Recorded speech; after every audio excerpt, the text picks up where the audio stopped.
world. And I believe, though, he needs to bring some new blood into the government as well. What do you think it's going to take to sort of shake Israel loose from this political dysfunction? I honestly do not. I do not know.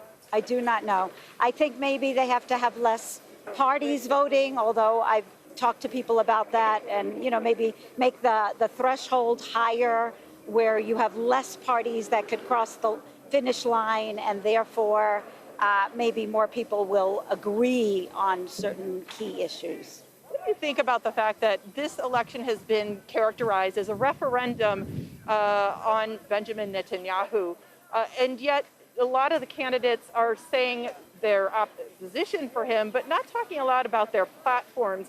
Do you think that makes it difficult for voters such as yourself to try to determine a way forward, a way that may not include Netanyahu? Well, you're right that everything has either been for Netanyahu or against Netanyahu, and a lot of the parties haven't given such great platforms. So I'm agreeing with you that I don't know what the end is. What do you predict is going to happen? I predict they'll give Netanyahu he'll be allowed to try to form a government, and I'm not sure he'll be able to pass the 61 votes that will be needed for the government. So do you think that maybe you'll be back here in a matter of months voting again? Well, I know it takes 3 months at least to mount an election, so it's very, very possible.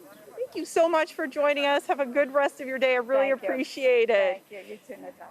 As you can see, Carol is explaining, she knows full well that the status quo is likely to remain. But again, the key here is even if Netanyahu and his Likud party amass the most votes, he cannot go it alone. He will need to form a coalition, and he has already alienated allies and is facing stiff competition from within the right. So the question remains, who would Netanyahu be able to form a coalition with if he prevails and gets the most votes this election cycle?